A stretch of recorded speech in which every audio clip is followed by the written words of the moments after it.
Welcome to Ellen Ruth Soap. I'm Ellen, and today we are not making soap. We are going to make candles. And my candle videos are kind of low viewership. It's not been a big hit, but I'm making them and I figured I'd film it anyway. So if you're into candle making, here we go. Today, what I'm doing is not making candles for resale. I don't sell products anymore. But I am recycling a bunch of candle containers that I had previously made candles in, and I just save them up as they get empty. I wipe them out and clean them up, and now I'm ready to refill my old candle containers. So let me start with these little ramekins. I thought were beautiful. They're in the baking aisle. I'll try to find something similar and leave a link down below. They are oven safe. One of the things when you're choosing a candle vessel is you want something that is oven safe or microwavable safe. Plastic is not a good option, but any little bakeware makes a great candle vessel. The reason you want it oven safe is because there's going to be a flame in here, right? I feel like that's common sense, but I'm just going to say it.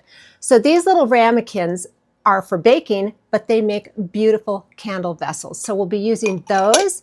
And then I have these from Marouge, Canada, which has a US contingent, so you don't have to pay, cross-border shipping. They're great. I'll leave a link. They have beautiful bamboo tops and this sort of beautiful shimmery colors. I love them. So we'll be using those. I've saved up those. And then this was a gift to me from somebody. I don't know where that's from. It's just a generic candle vessel, but I have it, so I'm going to use it. I love recycling or upcycling, however you want to say it. And as we get into each different vessel, I'll talk about how to measure for the wick size, and I'll pick my fragrances out. I'll probably do several different fragrances. So what that entails is I will melt a big pot of wax and then pour off as much as I need for the candle's individual scents and scent them not one candle at a time, but one batch at a time, if that makes sense. So, and I don't have one of those big, and I love them. If you are making candles to sell, they make these sort of slow cooker style pots that you can put your wax in, and they have a spigot. Those are fabulous. If you're making a lot of candles, I would recommend one of those. I don't make a ton of candles, and so I don't need one. I'm just melting it in my little aluminum pot that I have for candle making. I'll talk about all that as we get into it. Let me get all my supplies, pick some fragrances out, and get my wicks out, and we will talk about each different one as we go. So let's make some candles today. All right, we are back. I just pulled all of my candle stuff, so my work surface is a bit of a mess right now. I have my vessels over here that we'll talk about measuring the tops and picking the right wicking for each of these. But first we need to know what wax we're using. And so today from Marouge, Canada, I'm using Silky Soy. And so whatever wax you're using, even if you got it on Amazon or whatever distributor, look it up and it will tell you what temperature to melt it to, when to add the fragrance, and when to pour it. So let me read. I got this quite a while ago, and so I had forgotten what I need to do. So I went on the Marouge Canada website here, and I looked up the wax, and let me read to you. It says heat wax to 190 to 200 degrees, that's Fahrenheit. Add fragrance and stir 1 to 2 minutes and pour. We find pouring at higher temperature results in better glass adhesion, smoother tops, and a great scent throw. It says cure up to 5 days before you use your candles and then let them set. And it says it holds up to 10% fragrance.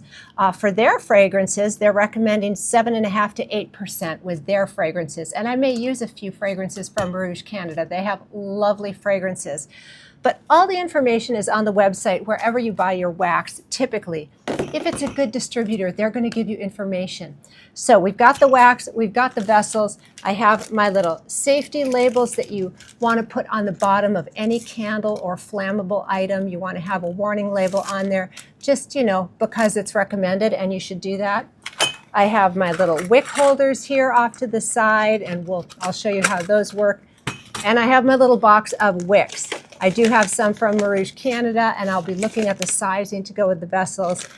With these ones, I've made these before. I have these little wooden wicks that I'm going to be using in these short containers because I love them.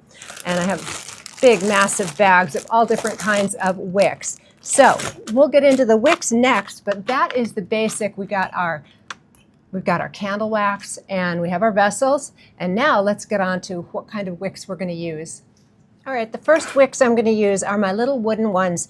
I got these from Be Scented back when they were in business, and they have since split up. Jen went off and started her own company, and I have not looked to see if they carry these wooden wicks. So I will try to find a good source and leave a link down below. But what it is a hardwood and a softwood, and you put the two together, and you put it in here, and it has a beautiful burn time. I love it. It has the little crackle of the wood, you know, as it's burning. It sounds like a little fireplace. It's just delightful. All right, so you just put it in the little clip, the two of them, see the dark and the light, and then I'm going to put a glue dot on the bottom and stick it down in the middle. I got my glue dots on Amazon. You can use a glue gun. It's, you know, pretty easy peasy. There we go. Stick it, and it is ready to have wax poured on it. And these are actually the perfect height for this. I think these are 3-inch wicks, and they fit a little ramekin perfectly. So that works out. Let me get those wicked up, and we'll get to the other ones with more of the cotton type wicking. All right, I have, since we're going Marouge Canada here, I have some of their jars that we're going to use. And I have their wicks and their fragrances. So let's just roll with that. I have their website already pulled up. So one of the ways that you want to look up your wick guide, Flaming Candle, Candle Science, Brambleberry, Marouge Canada, they all have wick guides. So I know the type of wax I'm using, which is a soy wax, silky soy. You want to measure the opening of your container. If it's an angled container, it might be a little bit different, but assuming your container is relatively straight up and down, and like these flare out a little, but it doesn't make a difference that much. But anyway, we want to measure the top. This is 2.5 inches or a little less, probably like 2 1/4, 2.5 inches across the top.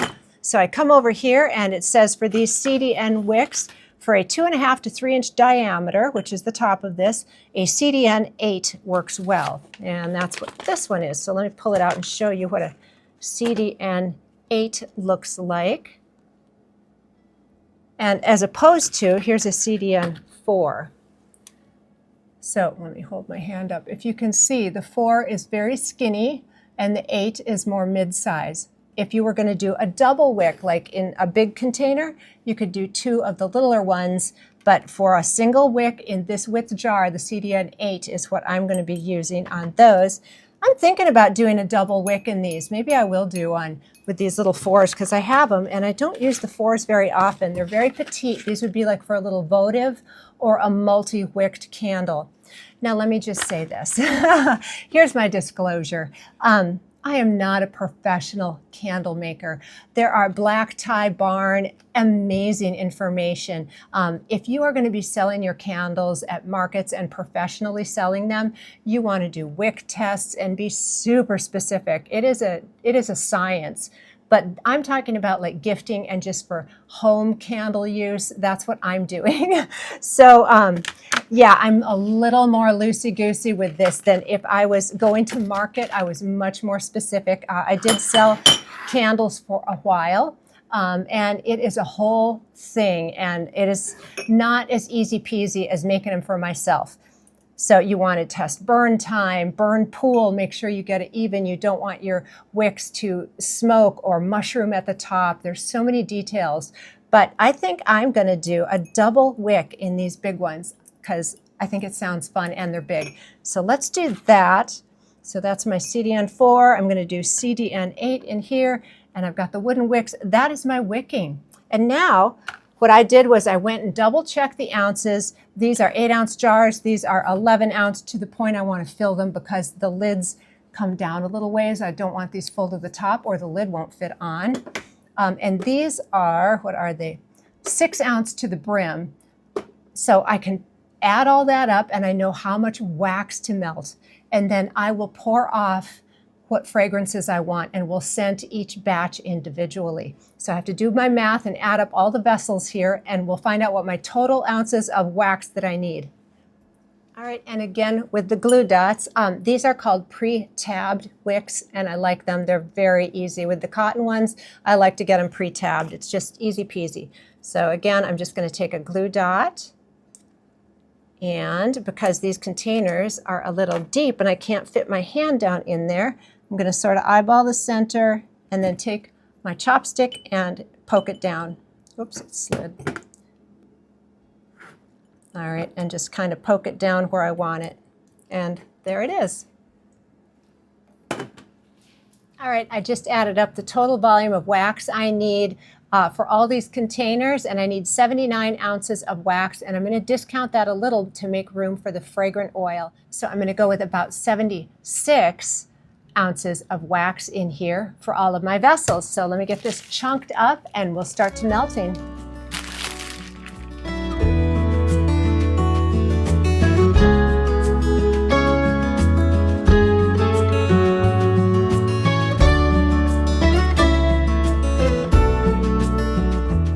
All right, I could only fit 45 ounces in here, so we're going to get it melting down and see if we can add a little bit more wax as it sort of sinks.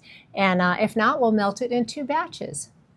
All right, and as it's melting, I was able to add the rest of the chunks in there. And I did pull my Marouge Canada scents, so we're going to use spiced applewood. And the reason I'm using these in candles, because it accelerates in soap and it discolors to brown. So it'll be perfect in candles. And I'm not coloring these today. I don't like to color my candles. I just prefer an uncolored one. So, all right, spiced applewood, so good. Birchwood and vanilla. Yum. And again, it accelerates in soap and turns to brown, so I want it in a candle. And the last one, I have spiced cranberry pumpkin. Don't those sound wonderful for winter and fall? And I love it. And again, acceleration turns to brown. So candles are a great option for fragrances that misbehave in soap. That's how I like to use them. All right, we just have to wait for this to melt.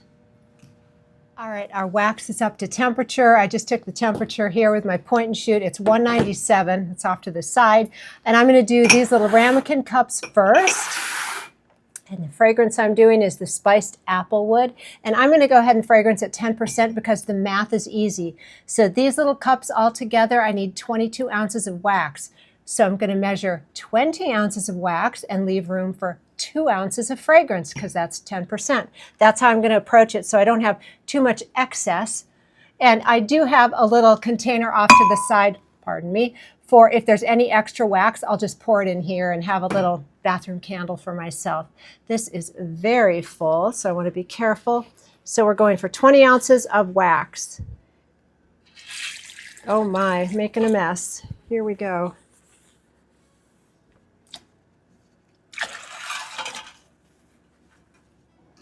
All right, that was a massive mess, but we're going to clean that up in a minute. Right now, let's go ahead and add our fragrance and get it poured, and then I will clean up my mess. Oh, my.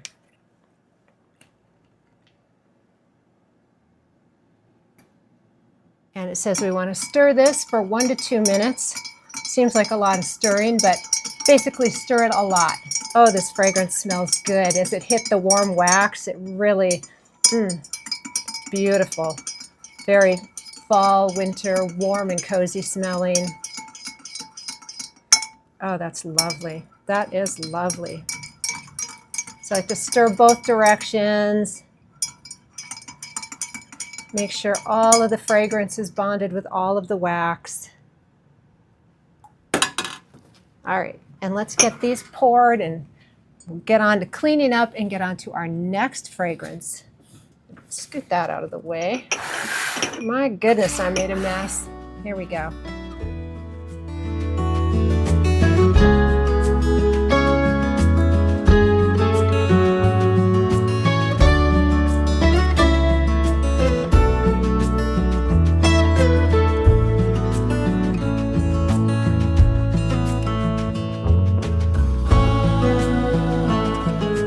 All right, and while this is still warm, I'm going to take my dirty paper towel and wipe this out really well so we can get ready to scent the next batch. All right, I figured I'd show you real quick how I'm cleaning this up. I let it cool for just a second. I have something with a flat edge, and I just push it along, wipe it up, and then I'm going to wipe up the excess here, and a warm soapy cloth will clean that right up. That's one of the things I do love about a soy-based wax is because they have a low melting point, they clean up very easy. Okay, let's see if we can do this with a little less mess. I'm going to do my little double wicked ones now, and we're scenting these with the birchwood vanilla. Oh my gosh, it smells so good.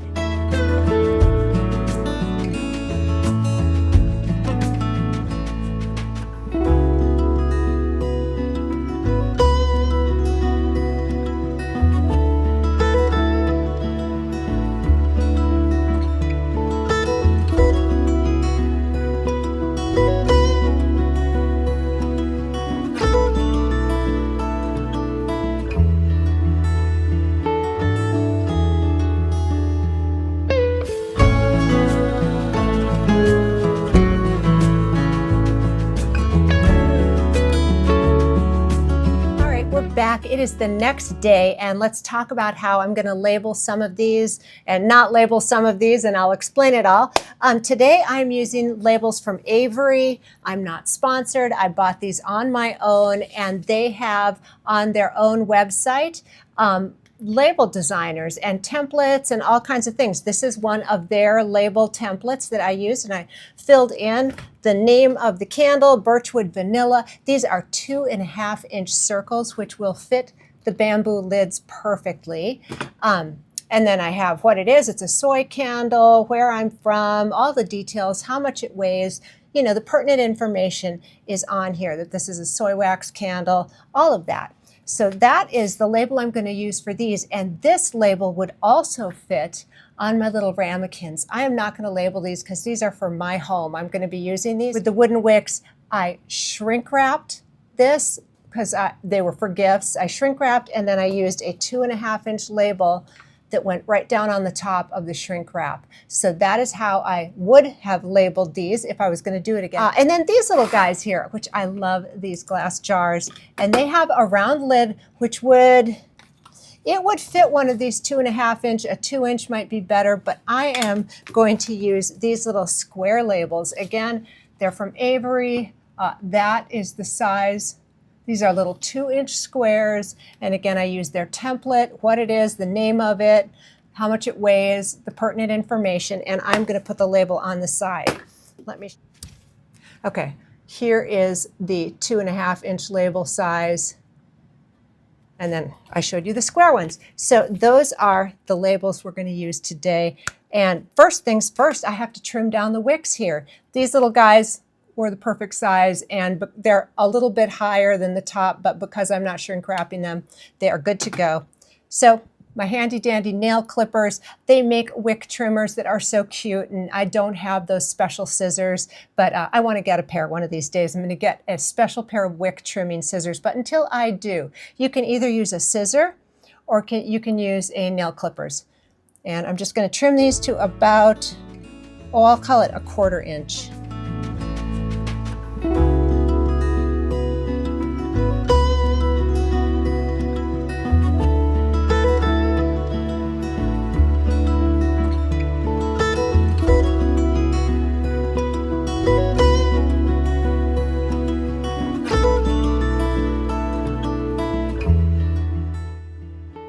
All right, and every time I make wicked candles, I talk about what to do with these little trimmings. We live in the country, we do burn piles when we have fallen branches and things like that, and we clean up around the yard. These make wonderful little fire starters, so I always save these to use for starting burn piles. So there's a tip, you don't have to waste them. All right, first things first, let's push these out. Let's do our little round ones here. These are the spiced cranberry and pumpkin, which smell amazing today. They really, really do. And oh, I guess I can go ahead and put the lid on. And this does have really good glass adhesion. I'm not seeing any pulling away from the glass, so this wax performed beautifully.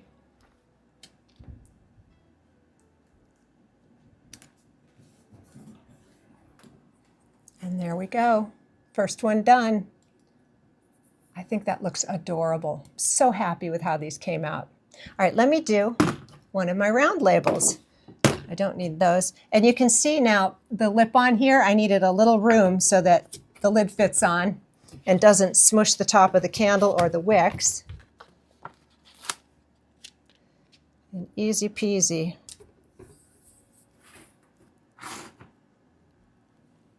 There we go. I hope you enjoyed the video, and I hope you make candles at home. It's a good price saver, buying the supplies and doing it at home. I find these very cost effective. I love them, and these make wonderful gifts. The holidays are coming. It's going to be here before you know it, and I think these are going to be great gifts also. Have a wonderful day.